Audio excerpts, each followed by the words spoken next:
Life has a way of surprising you just when you don't expect it. I'm Ella, and I work as an economist. If you had asked me a few years ago, I would have told you that everything was perfect. A loving husband named Mark, a sweet daughter named Lily, and a comfortable home that belonged to us. But let's not jump ahead. Let me take you back to the beginning, to the days filled with dreams and plans for what lay ahead. It was a calm Sunday afternoon, the kind where the sun lazily peeks through the curtains, and the aroma of fresh bread from Mark's bakery wafts through the air. Mark was in the kitchen, his hands covered in flour, a focused expression on his face that always brought a smile to mine. "Hey, Ella, can you grab the vanilla extract? It's on the top shelf," Mark called out, still engrossed in his mixing bowl. I went to the pantry, reaching for the small bottle. "You could make things easier to reach for me. I teased, handing him the extract. Mark grinned, wiping his hands on his apron. "Where's the fun in that? I like it when you have to stretch," he said. I playfully rolled my eyes. "You're impossible, you know that." "That's why you married me," he quipped, turning back to his dough. Lily, our 6-year-old, lay sprawled on the living room floor, surrounded by her coloring books. She hummed a tune, completely absorbed in her artwork. "Mommy, look. I'm drawing a picture of our family," she exclaimed, waving me over. "That's fantastic, Lily." Turning to the bakery, I asked Mark, "Have you thought about our conversation on expanding?" My tone was a bit unsure. Mark's expression shifted, a frown appearing on his forehead. "Ella, we've discussed this. The bakery is doing well as it is. Why complicate things? But we could achieve so much more for Lily's future and maybe even get that dream house," I persisted. Mark sighed, running a hand through his hair. "I don't know, Ella. I like the bakery the way it is, small, manageable. I don't want the hassle of a larger place." I felt a hint of frustration but chose not to push it. Okay. I just think we should aim higher, that's all." Mark shrugged, a touch of irritation in his voice. "Maybe. Let's just enjoy today, okay? No more talk about expanding." I nodded, not wanting to spoil the day. "Sure, Mark. Let's savor our Sunday." As the day came to an end, a sense of unease lingered. Mark and I had always been a team, dreaming and planning together. But lately, it felt like we were on different pages, especially concerning ambition and our future.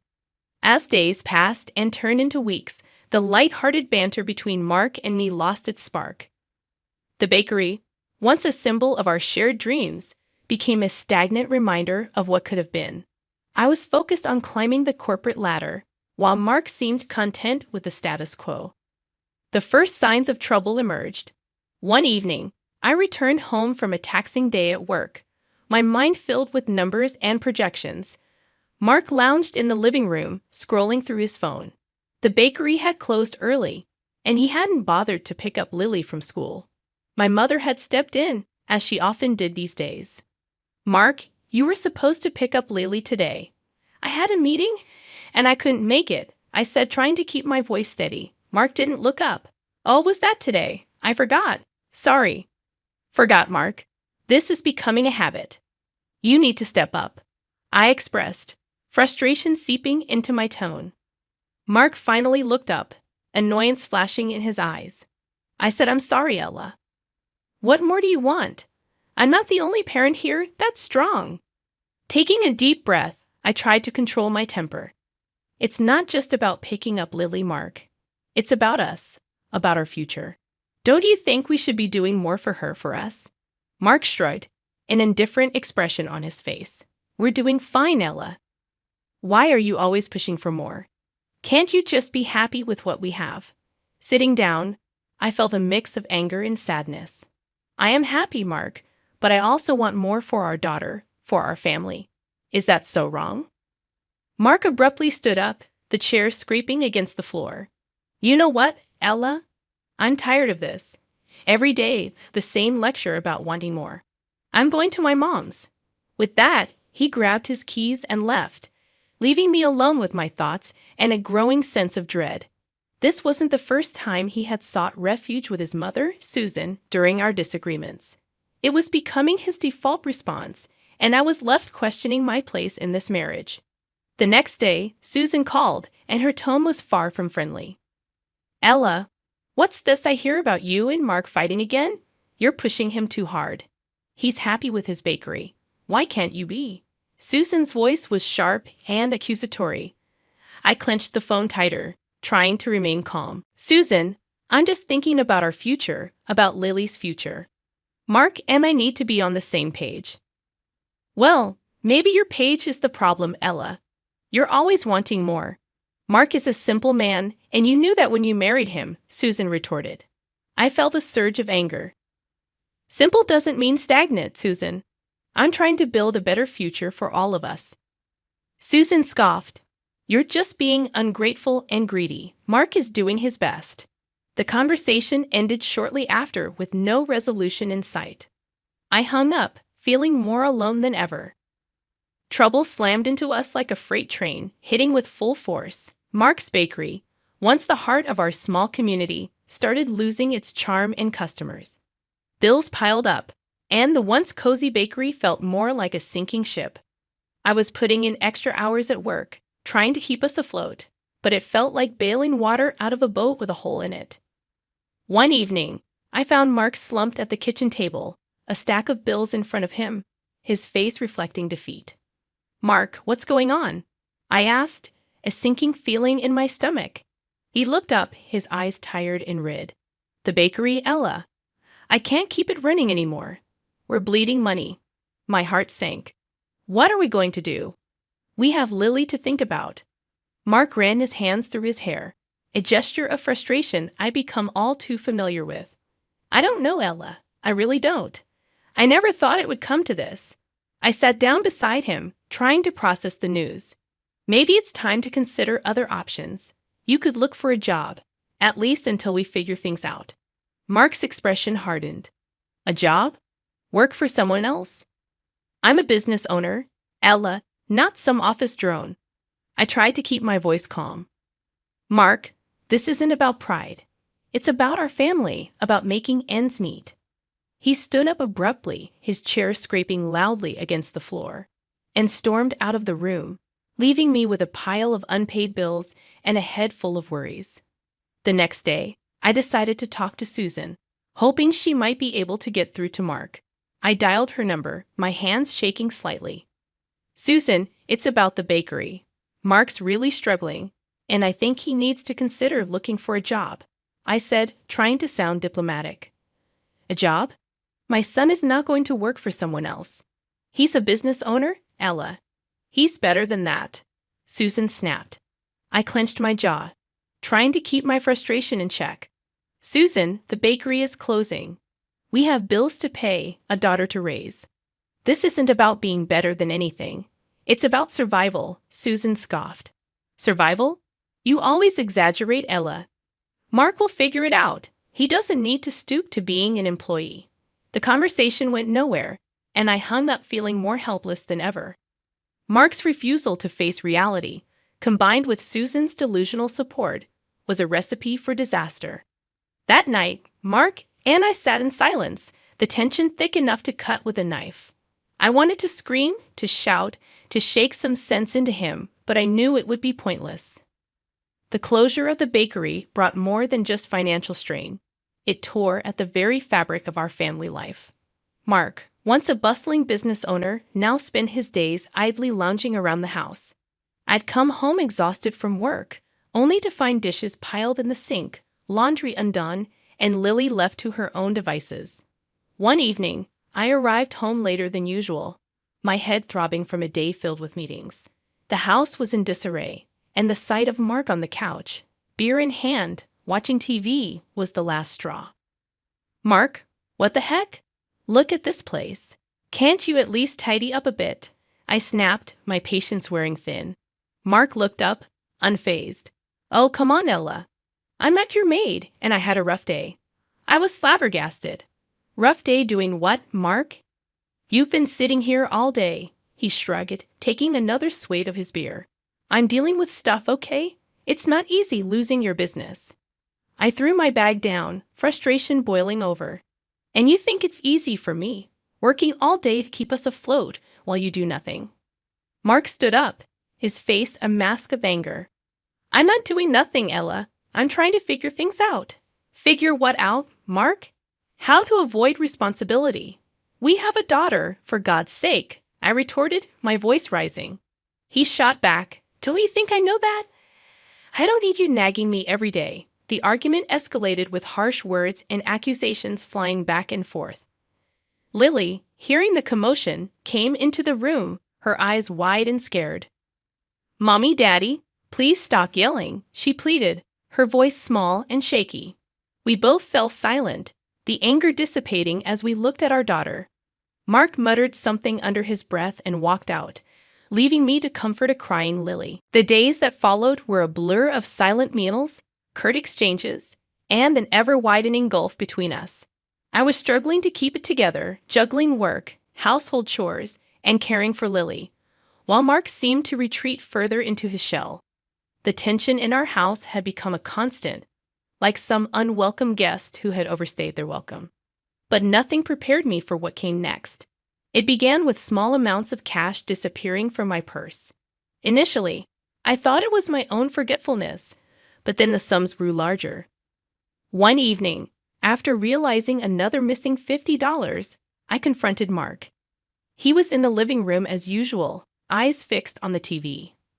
Mark, have you been taking money from my purse?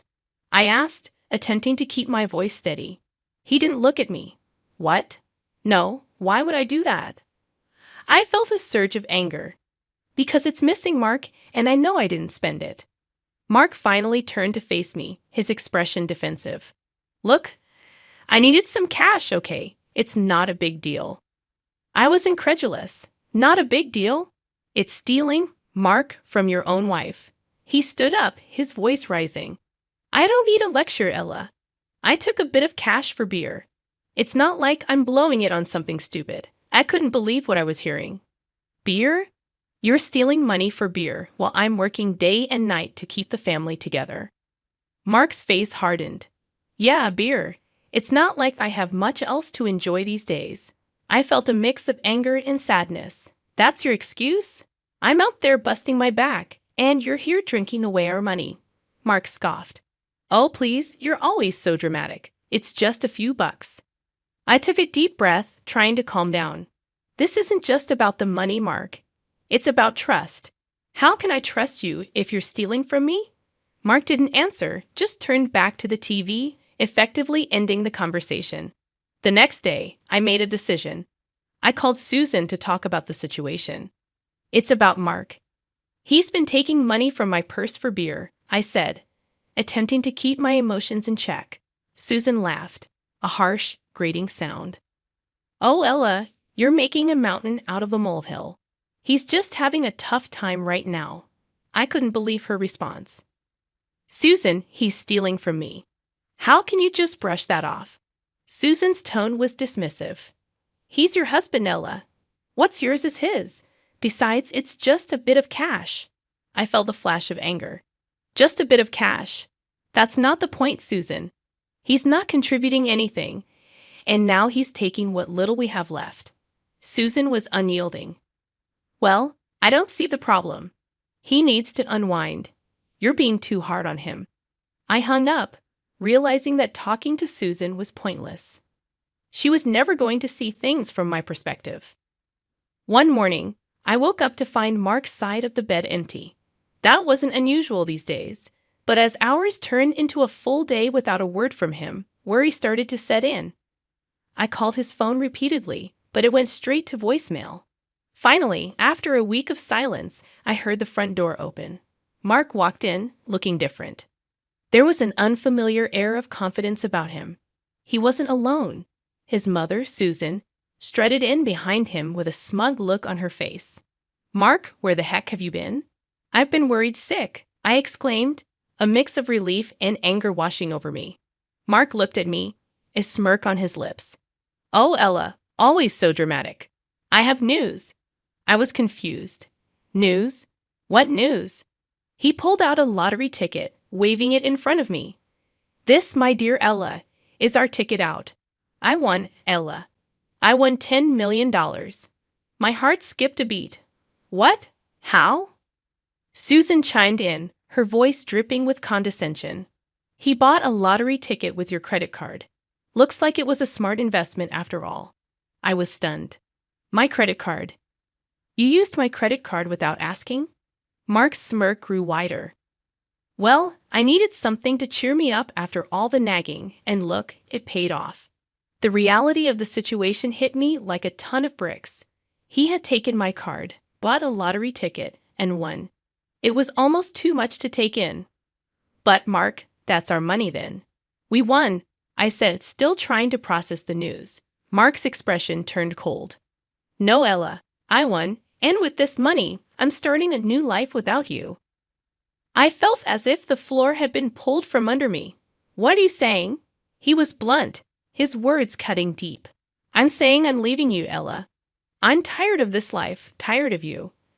I want a fresh start, and now I can afford it. Susan laughed, a cruel sound that made my skin crawl.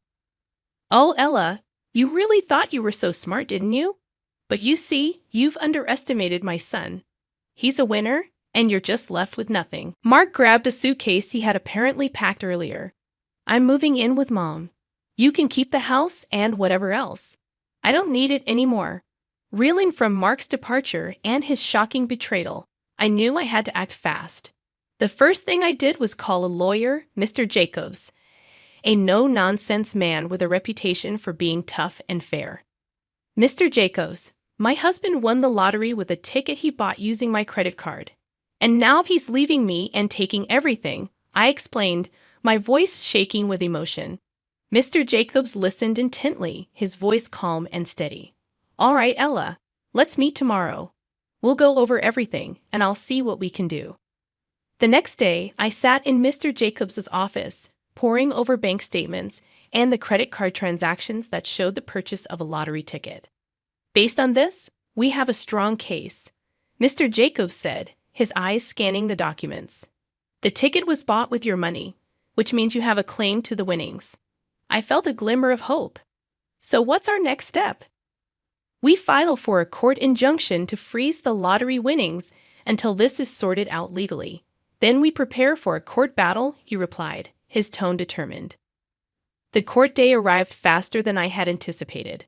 Mark and Susan were there, smug looks on their faces as if they had already won. My heart was pounding as I took my seat, Mr. Jacobs beside me. The judge, a stern-looking woman, called the court to order. Mr. Jacobs presented our case with clear, concise arguments, emphasizing the transaction and my contribution to our family's finances. Mark's lawyer tried to argue that the ticket was a separate entity from our marital assets, but Mr. Jacobs countered effectively, showcasing the joint nature of our finances and Mark's lack of contribution. Then it was time for Mark to take the stand. His lawyer asked, Mr. Johnson, did you use your wife's credit card to purchase the lottery ticket? Mark replied with a hint of arrogance in his voice. Yes, but it was just a stroke of luck. It has nothing to do with her. And what were your intentions with the winnings? His lawyer continued. Mark glanced at me before answering, to start a new life. I was tired of being underappreciated and belittled. I felt a surge of anger, but remained silent. It was my turn to testify. Mr. Jacobs asked me, Mrs. Johnson, can you tell the court about your financial contributions to your household? I took a deep breath. I've been the primary breadwinner for the past few years. I paid the bills, took care of our daughter, and even supported Mark's mother financially. The judge listened intently, occasionally jotting down notes. After both sides presented their cases, she called for a recess before making her decision. The burden was excruciating.